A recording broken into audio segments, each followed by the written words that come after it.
the claim, I think, of the faith vision philosophically in terms of science is that it has shown that everything's interconnected, and evolution is just one aspect of that across time and space, but the evolution emphasizes the time bit, really. So everything is interconnected via a sort of hierarchy of unities. So you have, physics, chemistry, biology, life, or whatever. But it's all interconnected in the same sort of way. The relationship between physics and chemistry is the same sorts of patterns as the relationship between biology and its organisms and its living things as well. And indeed, I think there's similar relationship between that and species. But prior to modern science, they couldn't see that. So they tended to say that you have this level of substances, a fairly restricted level, particularly in terms of modern sciences, prime substances, Aristotle, which might be things like types of, chemicals, I don't know, gold or poison or whatever, or living things, basically. They were most of the prime substances, and they have forms, but their parts are just matter. And it tended to be what I would call a metaphysical distinction, which is to say that forms were a different type of thing from matter. And what modern science has shown is that that's not the case, that forms are just the same type of things as matter. They're just at different levels, and therefore they're purely relative. So you can use the terms form and matter, and indeed they're very useful terms, but they're not metaphysically distinct. So that means that substantial... Sorry, Father Hugh, are you saying that's what Aristotle and Thomas Yes. They separate form and matter? Because I thought that was what Occam, I thought that was what not Occam, Scotus did. To separate form and matter. Well, I thought in the Aristotelian tradition it's very clear that they're a unity, that beings are made up of form and matter that can't be separated.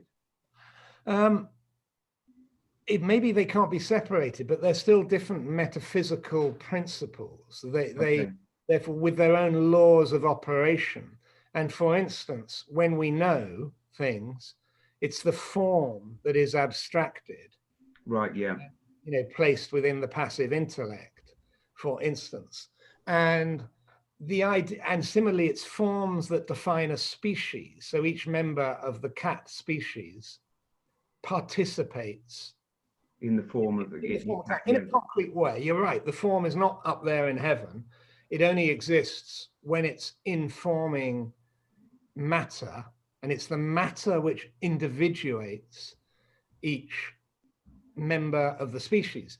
So when they considered, for instance, say the relationship between two forms, the family of cats, if you like, and its catness, and the family of dogs and its dogness, they tended to see that as something almost transcending the realm of matter and what we would call today, I suppose, matter energy.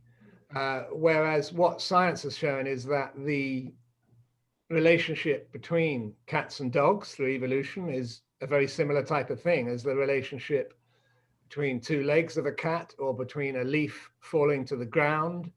They are all things that we can learn about from experiment and obey the normal dynamics, sometimes called laws, although that's a controversial word today, which I prefer to avoid that word, I think. But the basic dynamics that we discover within physics, chemistry, and biology are interwoven. And there is a sense, therefore, of evolution possibly having a degree of graduality as it moves from one species to another, for instance.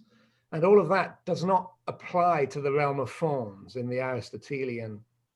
Yeah, that's the real biggie, isn't it, that I raised the other day, is can traditional Aristotelian Thomist philosophy account for or can it, or should it even try to account for macro evolution? And then it raises the whole, because I think microevolution isn't a problem, but macroevolution raises serious questions. So it's the relationship between macroevolution and microevolution, if you want, which is rooted in the relationship between form and matter, which can one species become another species? It seems like get to the heart of the real problem, because Aquinas, I think he follows Augustine as much as Aristotle in viewing that all the species were created in the mind of God instantaneously. It's what he calls the rational seeds, but that they are then released and developing creation over time. So there's the possibility there for evolution, but only for microevolution. I think it's much harder to argue within that system for macroevolution. Well, because the seeds are, the seeds of dogness are different from the seeds in their very type. Somehow. So the relationship between the seed of dogness and the adult dog is a totally different level of interaction compared to the relationship between the seed of dog, even in the adult dog, and the seed of cat. Yes. Yeah, I think that's basically what that, it seems to me that, I mean, there are some Thomists who get around it. One, William Carroll, who's written a lot about the relationship between science and faith, but he comes at it from a different angle. He says, look, Thomas, in talking about creation, he quotes that bit from, I think, is it Peter Lombard's sentences? Anyway, he says, St. Thomas says, creation isn't change. And so in creation, we're talking about existence itself, not about the process of change within the world. But I think there's been some critique of that, saying that actually, it just sort of takes one aspect of St. Thomas. It doesn't really account for a wider sort of. Yeah, I don't know enough to know for sure. But. Yeah. So, yeah, because I mean, even if you accept that you can intelligibly talk about existence separate from essences, you still have to deal with his analysis of essences. Yeah, exactly. Yeah. You said something there, Andrew, that's absolutely correct, and I've only really started to think about after reading the book, which I do recommend, Matter and Mind. At the end, there's a very short appendix, a series of appendices, and one is on Thomas and Thomism. And Holloway makes a point that I think probably does stand up, that at the time of writing, late 50s really, he's saying that these orthodox philosophers, Catholic philosophers and theologians who are quoting and using Thomas are, if you like, over Aristotelian. They're zooming in on the Aristotelian philosophy in a way that Thomas is not doing. Yes. And he gives a number of specific examples, which is a bit unlike Holloway, actually. He quotes word for word from Thomas and says, well, look, this is what Thomas says, and this is what these others are saying, and it doesn't follow. It's all, his big thing is really their sort of intentionality and our destination being heaven, and how much can that be required by us? Can it be, as it were, demanded? So I think that's an important point as well, that we shouldn't make the equation, which I know I have done in the past, of saying Thomas equals Aristotle. St. Thomas is using what he sees as the best, and at his time, latest metaphysics, just being discovered, all these Greek books, Aristotle, Avicenna, Averroes, and he's using it. He said, this is good stuff. And remember, at the time he's writing it, people are saying this is rubbish. Can't say this is completely heretical. But he had obviously studied also, he knew Plato, and Augustine was a big influence. And on Holloway, both of those were a big influence, both Augustine and Thomas. But what I'm just going to throw in the light of what both of you are saying is, again, if I put myself in the position of you know, a physicist who has not studied philosophy, which most physicists haven't, but they regard themselves as philosophers simply because modern physics is so philosophical. And I think that one of the big problems they have with this hylomorphic theory is, you know, if we take this, as it were, evolution, forget evolution in biology, if we take physics, one of the big things, as you know, with the alchemists is going from lead to gold. And this is, even Newton regarded that as much more important than all his scientific writings, this obsession with sort of turning one thing into another, sort of magical. Well, the fact is that I've done experiments where we have turned lead into gold. And the way in which you do it is by, if you like, the equivalent of an evolutive process, by bit changing the number of protons and neutrons. Now, the trouble with the hylomorphic theory there is you say, well, what is this underlying matter? A physicist is going to say, well, it's particles, it's neutrons, protons, quarks. A biologist is going to say, well, it's cells, DNA, RNA, microtubules, things like that. Aristotle, and this is where Father Hugh will know a lot more than me, but as far as I remember, Aristotle, it's very hard to know exactly what he means by matter. There's a number of sort of contradictions, materia prima, and then this sort of information of matter. And of course, he says it's never on its own. You can't sort of isolate matter on its own. It's always, as you said, Andrew, it's always with form to create this substance. But another problem then comes when you look at substance and accidents. Many of the things that Aristotle would call accidental properties. So the idea there's sort of properties that are kind of sticking like post-it stickers to this thing. A physicist would say, but they're not. You know, why is gold yellow colored? This isn't an accidental property. We can explain why it's yellow from the substance of gold, from its internal quantity, the percentage of gold. Yeah. Well, you know, that sort of thing. And similarly, you know, take chemical compounds. You know, I don't know, why does hydrochloric acid smell the way it does? Well, it's because it's giving off chlorine. The smell isn't something accidental. It isn't something just stuck on.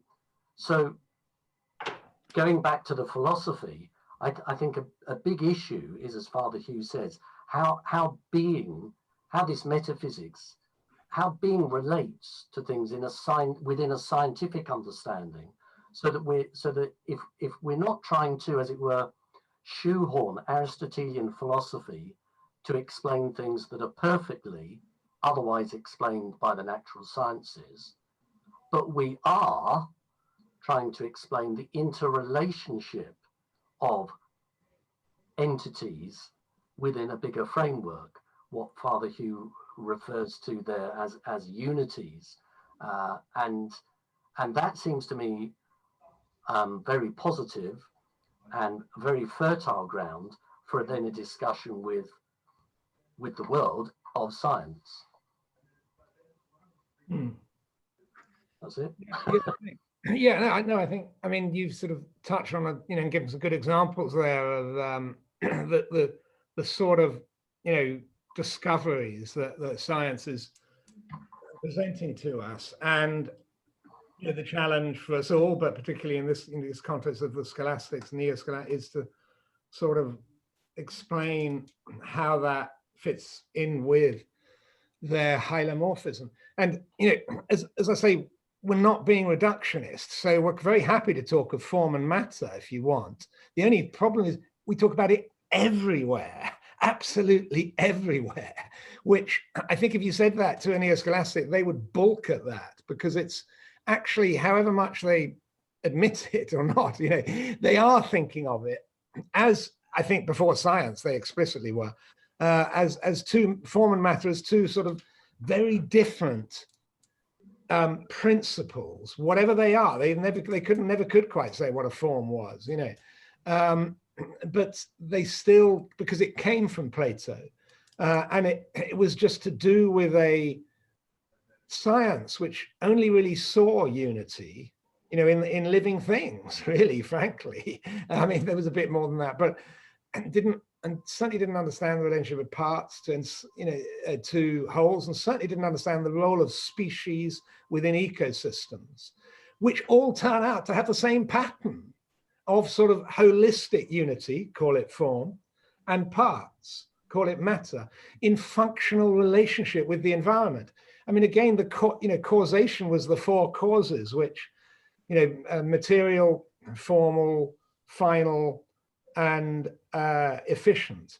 And they are true to quite a degree, and Holloway using one. But of course, what modern science has discovered is causation is an environmental thing. So these are really just aspects of sort of the impact of the overall environment upon things. And all of this has to be taken into account in our metaphysics, really. But you see, I mean, I keep coming back to holism again as being something that, let's remember that, that we're being, well, actually, I was going to make a point about the mind, because of course, this is only 50% of Holloway's metaphysical view. The other 50%, which fits in very much with the Kantian turn to the subject and phenomenology, which John Paul II was very in, is that this is all known by our minds. That's a major sort of starting point for Holloway, is that, that's one of the reasons you have to be holistic, is that, well, all we have is that, this is the phenomenologist point, and even the existentialists make it a bit, is they say quite correctly, I think, in Holloway's point of view, all we have is what impacts mind. So when Greg's talking about the chemicals which give us smell, well, that's as smelt by mind and as experienced by mind. I mean, this is the insight of the whole phenomenological movement, is that actually, in the end of the day, none of what we've said in this discussion can be separated from the fact that we are talking about impacts upon mind. Now, Holloway, more than the turn to the subject, actually keeps the objectivity of matter, which many of the phenomenologists didn't do. I think, John Paul II tried to keep objectivity by bringing personalism in to phenomenology, which is a good way of doing it. But Holloway actually brings science into phenomenology, a profound respect for science. So there we are. That's just a little overview. But in terms of this, I mean, in terms of this discussion, I would say that,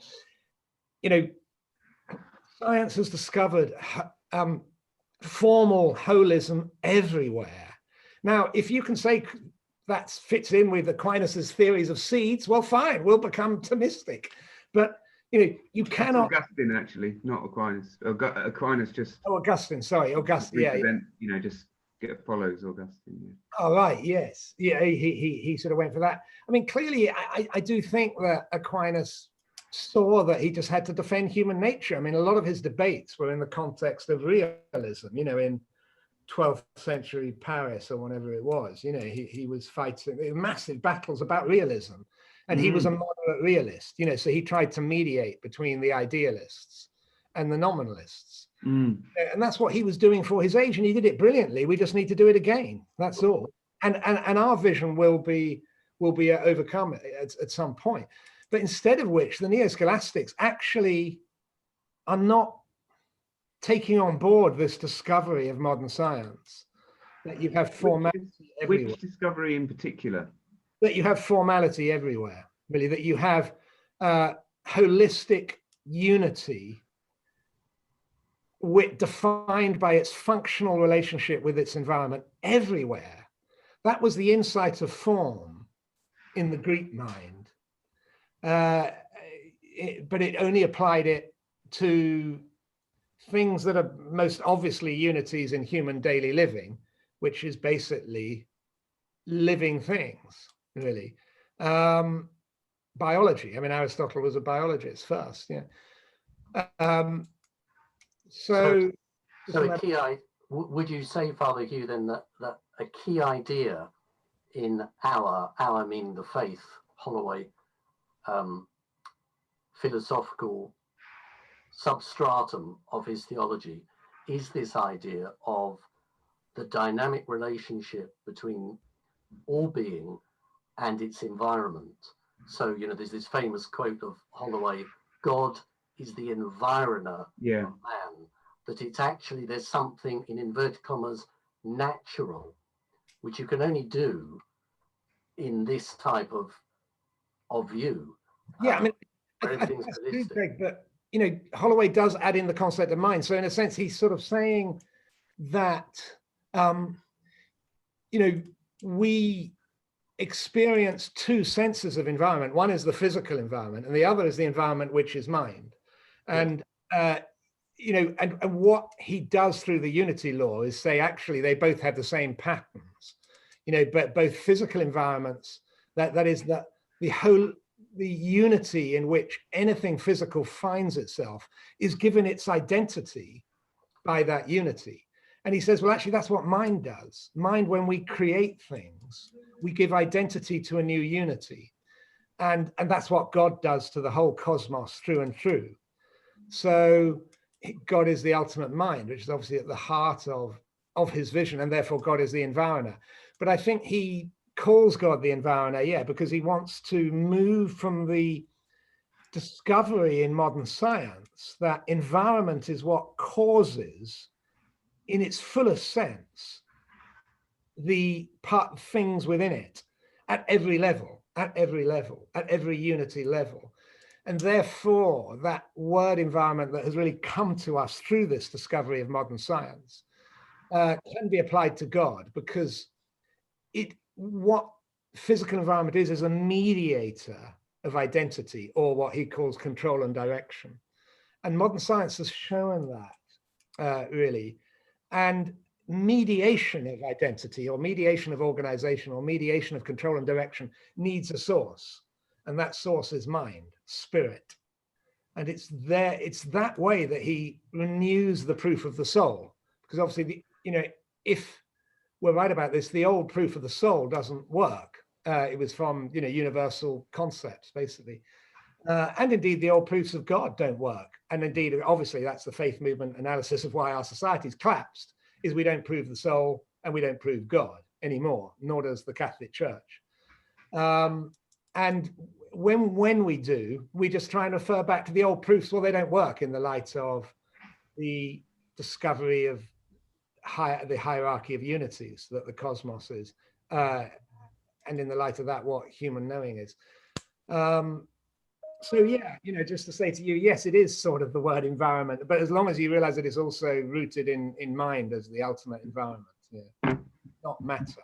There's a distinction between matter and spirit, obviously, which is absolutely crucial to Christianity.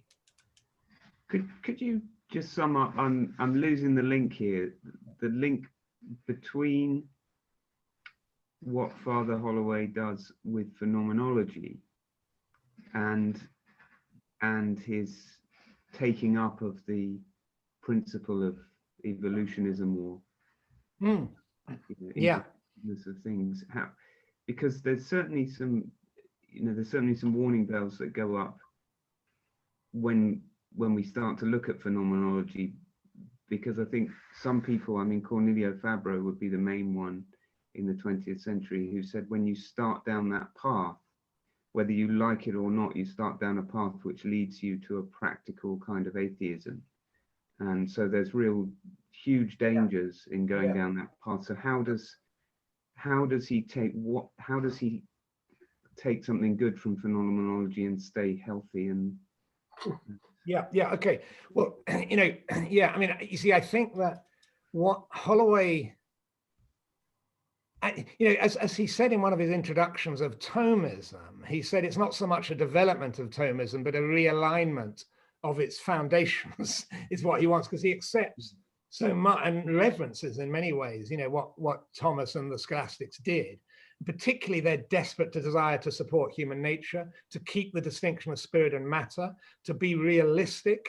You know, he says we must get back to that scholastic mindset of realizing what philosophy is for, which is to defend these foundational pillars. But he does realign the foundations, and he does the same with phenomenology, because I mean, phenomenology and indeed existentialists, really, they all keep this old view of essence. They all keep the old view of form. Really, they all have this sort of static idea of what the essence is.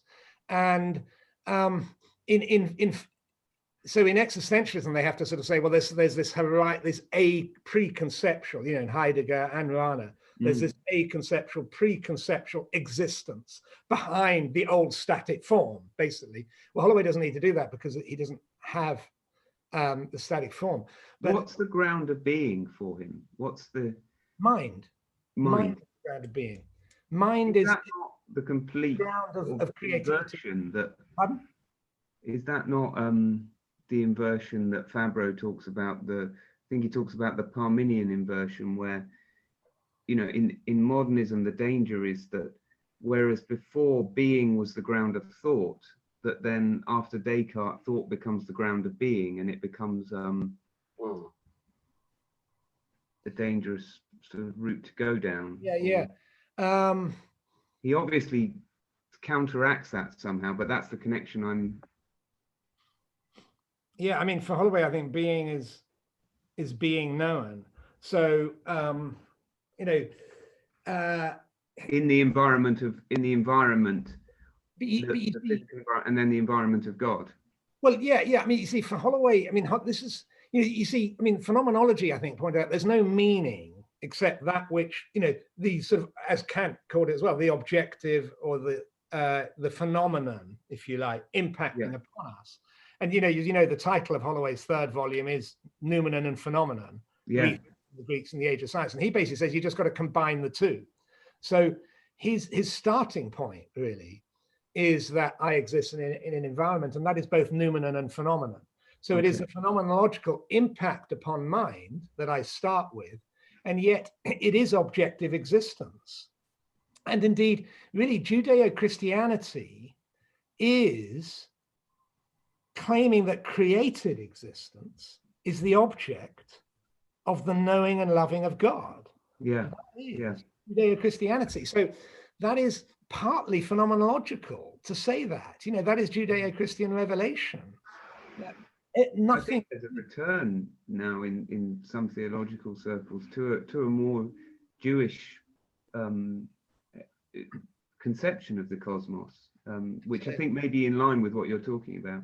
I think Levinas, Gabriel Levinas was a big Jew and a religious Jew, and a lot of his philosophy came out of that. And some people say, and I think with a very good reason, say that he was John Paul II's favorite philosopher, and he was obviously a Husserlian, really. He was a phenomenologist, but he reacted against the sort of Heideggerian existentialist phenomenology by saying there's an other out there, and that's irreducible. And that's what Holloway is sort of saying, well, for the human person, there's me as mind, which is really the phenomenological insight, in relationship with objective matter.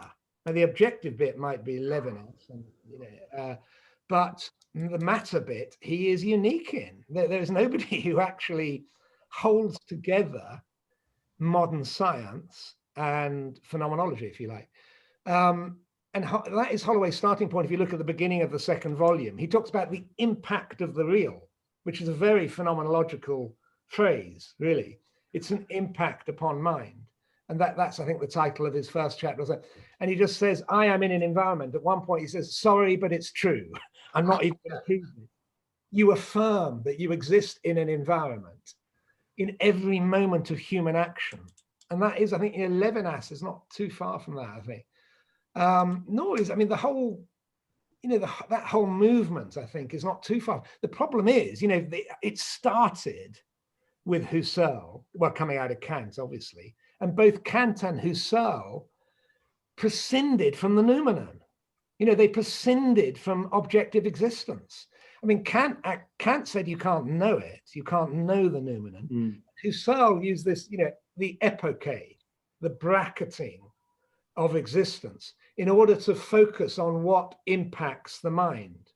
And Holloway is sort of saying in his critique of Kant in the third, well, not sort of, absolutely and repeatedly saying, Kant was right to focus on the impact, and so were the phenomenologists, but he talks about Kant.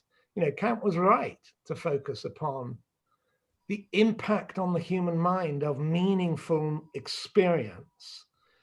But he was wrong to say this has nothing to do with objective existence. It has everything to do with objective existence. And how well, Kant's sort of right, sort of saying, well, if there isn't, if the phenomenon is not the noumenon, which is what Kant said, well, then how do you ever know there's any existence at all? I mean, it just ends up in all sorts of contradictions. And, Holloway made a big thing of, how did Kant even talk about the noumenon? How did he even get this idea there's a noumenon out there? And Holloway analyzes his stuff on the transcendental ego, which for Kant sort of reaches out and touches the noumenon, but you can't categorize it at all because all categories are imposed by us. Because wouldn't that fit with, I think Aquinas talks about synderesis in his notion of conscience, I think it is. It's a sort of, at the ground of our being, there is something that opens up to objective reality. And that's what sort of modern view of the human person isolated. I think Pope Benedict talked a lot about this, in fact, he talked specifically about this insight of Aquinas about, there's a sort of, we have this, I don't know quite what the word, this orientation towards goodness and truth and beauty, that there's something at the root of our being that both touches the divine, but is also the point at which we have the capacity to apprehend other absolutely things. Gilson, Etienne Gilson, I think, went with that as well. Yeah. See, the problem is they're always, I put it respectfully. What's different about what Father Edward Holloway is saying and that notion?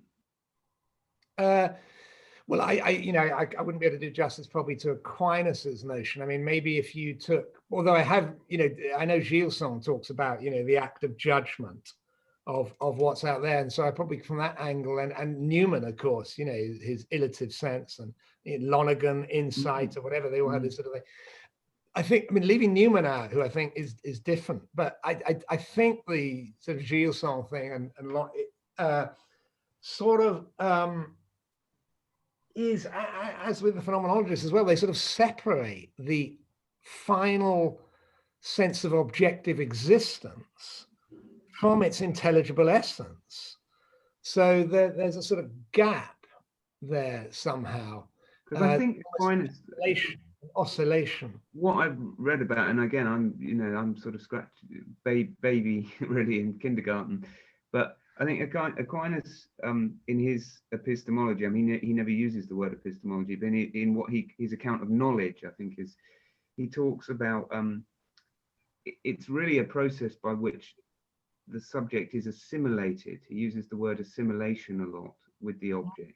Adequatio. Yeah. This is his what's the word? Oh gosh, I've forgotten the name of it. There's a name he gives to this process of how we come. First of all, there's a 3-stage process, I think, by which we grasp. Oh, he does the conversio. He has the conversio ad phantasma. Yes. Yeah. Yeah. Absolutely. First of all, the fact that there is a being there. That's I think he calls quiddities or first principles. Then we start syllogistic reasoning. There's 2 stages through which we actually then recognize what type of being it is, but there is this thing, actually being assimilated to the object. It's a very strange concept to get your sort of head round, but actually I wonder if actually that isn't what Holloway's talking about in some sense. Yeah, I think so. But again, Aquinas in that process, as you say, the syllogistic bit and the sort of abstraction of the universal form is prior to the reference back to the actual existent, because he recognized a tension between universality and individuality in the old hylomorphic system, that is, because the catness applied to 2 cats, and univocally, because, you know, when I say Whiskers is a cat and Tabby is a cat, you know, that is true. And so he realized that, and he did, you know, he said in the first part of the Summa, you know, he sort of says, well, yeah, the catness is the intelligible object of the active intellect. And then, honestly, because I did some research on this when I was lecturing in Allen Hall, actually, years ago. And, you know, he just contradicts himself, because he then says, well, what is the actual object of the intellect? And he says, well, it's the thing itself, through the conversio ad phantasma, perhaps through this assimilation to the object. So and yet... I thought that was it, that you know there's an external being, then you know what type of external being it is, and then you know what this particular being is. Okay, yeah. It's a process of coming to know. Yeah, but you see, for Holloway, what science has discovered is that every individual being, you know, in its actual identity, has both an individual description, if you like, with reference to a type. That is true. So I think I'm grasping what you're saying, that for Holloway, there isn't an individual. You're saying that there is always in the ontology of an individual, there is always the other. Is that what you're saying? Well, yeah, that's getting quite close, I think. That in the ontology of the individual, it is always, by its very existentiality, because of the relatedness of creation. Because of the interrelatedness. Yes. So you cannot understand anything about an individual without some universality, because you can't understand anything without its environment and higher unities. And also, you know, and just following on from that view of epistemology in terms of the scientific method, which really the modern scientific method goes back only a few hundred years, really, doing experiments. And the big insight of Bacon and others is that actually it's not syllogistic primarily. It's a sort of intuition, it's inductive. You say, oh, look, I've done this 5 times, and every time this happens, oh, I think this might be it. It's not pure mathematics. You then come up with a theory, and then in more modern physics, 19th century and onwards, you apply mathematics, you look, if you like, with a syllogistic argument at what it says, and then you go and do an experiment, and if it's not what you think, you start again. You say, oh, well, okay, reality is not just sort of like solving a pure mathematical problem. There's an interaction with it. And a little quote I was thinking I was going to say earlier on, but I didn't want to interrupt Fowler in his flow, was Holloway has this lovely quote that the mistake Descartes makes is to say, cogito ergo sum. So the idea that somehow our existence is a deduction, whereas he says it's the other way around, sum ergo cogito. I exist, here I am, I exist. And Jordan Peterson has been coming up with fairly recently sort of idea as well, that we just sort of grasp. First thing is we grasp something, we intuit it, and then... That's what St. Thomas is saying. Sorry? That's exactly what Aquinas is saying. In some places, yeah. I'm not sure. Saying that we grasp the existence first, and then there's a recognition of a being. And I think it's only in the 3rd stage of the process that it happens at a conscious level. So I think that's one of the areas of debate is, but he's certainly not suggesting that it's a pure intellectual in the way we would understand intellect in the modern sense. By intellect, he means all the rational capacities of the being, so that can include the subconscious. And so I think actually what you're saying is, you know, this sort of intuitive thing, that's very much what Aquinas is talking about, up to a certain level, and then there becomes the point at which there is a rational process that goes on of, well, it's this kind of cat, and it's my cat, and it's a ginger cat, and it's a, you know, whatever.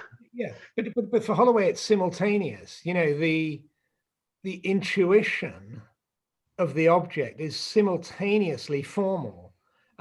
You know, there is no intuition without formal intelligibility. They are simultaneous, as it is for God, of course, obviously, but You know, I don't think in this thought we wouldn't make such a big distinction between the mind of man and the mind of God as the Scholastics did. Obviously, we're created, and there are big distinctions, but you know, it's so absolutely you know, it's intrinsically meaningful to grasp existence. It's intrinsically essential.